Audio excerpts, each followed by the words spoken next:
computer-aided design system, would be coming down in price to the point where someone could have it in their living room or in their office. This was really incredible at the time. We could barely believe the numbers, but there they were. The time was when, Larry? This was 1970 is when PARC started. I became an employee in '73. There are visions of things like the Dynabook, for example, I guess. Oh, yeah. That it's almost a reality now. That's right. Mm-hmm. So we could see very much this sort of thing. And so we had this vision of workstations that had high-resolution bitmap graphics and mice, and networks tying them together, and laser printers, and file servers, and just what you see beginning to happen.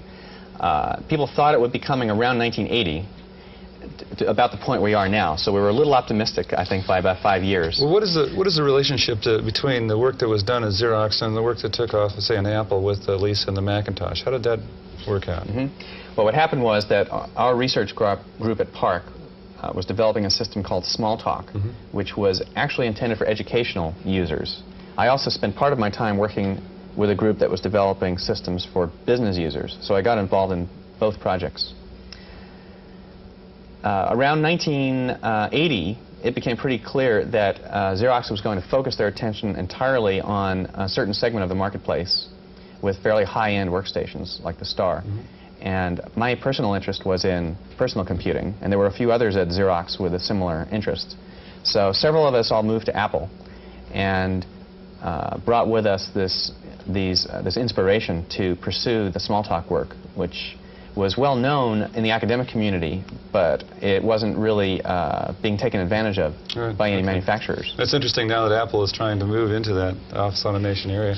Ben, what do you think about the Xerox Star? Is that a viable product? It's still very much a live product. I know not people are aware of its history, but it has gone through 5 major software revisions. The pricing has changed quite a bit, and the performance is substantially improved and broadened from what it was before. But its emphasis has been as a business system. So it's something we just don't really see in this market. Right. What about the future? Where is this thing going? What kind of things? You had a good vision, say, 10 years ago. What's going to happen in the next 10 years as far as this? Well, I think there'll be some improvements still in visual presentation and pointing devices, but I think the main change we'll be seeing is in the area of communications. The ability for information in corporate databases to be downloaded into personal computers and actually usefully processed. The ability for people to prepare routine work to have it done for them by their machine. To have what we call an agent in the machine, which represents you in transactions with other individuals. Sounds like we're going in a lot of good directions. Gentlemen, we're out of time. Thank you. Okay. The Apple Macintosh has received an unheard of kind of notoriety. Things like the famous 1984 commercial in the Super Bowl, the Lemmings commercial, which we just saw some time ago. Yet we heard on this program that the whole media hype may be a problem for Apple as it approaches this business market. Our commentator Paul Schindler has some thoughts on Apple's media image. The two Macs in this world, the Apple Macintosh and the McDonald's Big Mac, have a lot in common. They're both over-advertised, shiny boxes whose contents disappoint. Now, look, I know the people that designed the Apple Macintosh say they meant it to be a business machine from the start. And I know they say there's now hundreds of business software packages available for the Macintosh. But that doesn't convince me. You can call a mouse an elephant for a week if you want. You can even take out full-page ads in the paper. In the end, both are going to be gray and both will have tails, but anyone who takes a close look is going to be able to tell the difference. Apple wants the Macintosh to be taken seriously in the office, and I'm sorry, but I just don't think that's ever going to happen. The machine is wonderful, but it's flawed. It's too expensive, it isn't fast enough, and it's in black and white. I just don't get it. Apple used the world's finest technology in the Mac and produced a machine with an entertaining disk drive sound that users spend too much time listening to.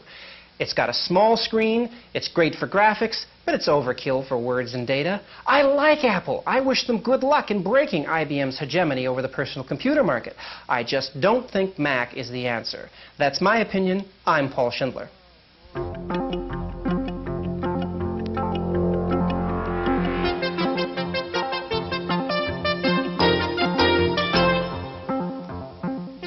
In the Random Access file this week, reports that AT&T is finally about to come out with its new Model 7300, the machine it is betting on in its battle with IBM.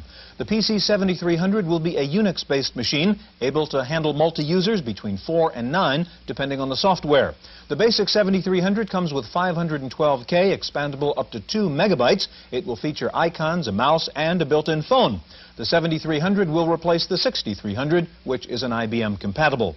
Meanwhile, in Boca Raton, rumors are that IBM will soon be announcing the PC2, reportedly a lower-cost version of the AT. The PC2 will essentially replace the PC and the XT. Sources say the new PC2 could be priced around $1,000. Morrow Computers has announced a new 25-line version of its Pivot portable computer, and to keep sales of the 16-line model going, Morrow has cut the price on the Pivot by $1,000. Current owners can upgrade the original Pivot by paying the extra $1,000. Commodore is finally showing its new lap portable. It's got 16 lines by 80 columns, a built-in modem, business software in ROM, and 32K of RAM. It's expected to sell for under $600. And new details coming out on the upcoming Atari 130 ST. The basic 128K model will sell for around $400. It will feature DRI's GEM user interface with icons, windows, and pull-down menus, and Atari says it will offer a 10-megabyte hard disk for $600. On this week's software review, Paul takes a look at TopView, the new IBM user interface.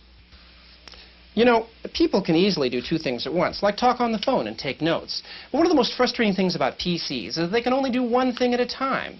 Use your modem, forget about your word processor. IBM noticed this, so they came up with a multitasking operating system called TopView. Well, TopView is easy to use, but it's hard to install unless you want to buy all your software from IBM. Now, IBM says you need 256K of memory, 2 floppies, and no mouse. I say you need more like 512K of memory, a hard disk, and a mouse for sure. Using the cursor keys with TopView is like trying to scrub your screen with a toothbrush. Now, no one would say that IBM ignored the color capabilities of the PC when it wrote TopView. Here's a few screens of the tutorial which comes with TopView. It is by far the easiest way to learn how to use the program. Like everyone else, IBM assumes you'd rather not use DOS, so it provides a DOS helper called DOS Services. TopView's problem? It has to be made aware of your programs. Now, IBM makes this easy for their software and harder for software from elsewhere. As more programs become TopView aware, this problem should go away, making it easier to spend $149 for IBM's TopView. For Random Access, I'm Paul Schindler. The IRS has fouled up again, this time delaying tax refunds due to problems with its new computer system. The feds are about 5 million refunds behind last year's schedule due to installation and training problems associated with its new $100 million computer setup. If you always wanted to run your own computer store, it may be getting easier. Computerland has just announced drastic cuts in the cost of a franchise. It used to be $75,000. You can now get in for $15,000 or less. There's a new entry in the optical scanner market. Oberon International has come up with a low-cost print reader called OmniReader. It scans text and enters it into your computer as a text file. The price is under $500. First, there were magazines for machines, Macworld, PC World, and so on. But now there is a new magazine for one piece of software, Lotus. The new Lotus magazine is due out in a few weeks. It will be a monthly. Lotus says its new magazine will start with a circulation of 300,000. In Florida, the computer has replaced the ball and chain. Palm Beach County law officials are using a computerized radio transmitter strapped to a prisoner's ankle to track prisoners who are serving their sentences out in the community. Any attempt to leave the county or remove the transmitter triggers an alarm on an IBM PC back at headquarters. The world's first computerized restaurant opened this week in Palo Alto. MacArthur Park waiters are now using small, palm-sized computer terminals to enter orders. As the waiter pushes the buttons on the handheld unit, the orders print out at terminals in the kitchen. The new system is made by a startup called Validec. They say computerized ordering will speed up service and enable one waiter to cover more tables. I think I'll tip via home banking. That's it for this week's Computer Chronicles. See you next time. The Computer Chronicles was brought to you in part by McGraw-Hill, publishers of Popular Computing, the magazine that gives readers an understanding of the technology and applications of microcomputers and software in office, home, and classroom.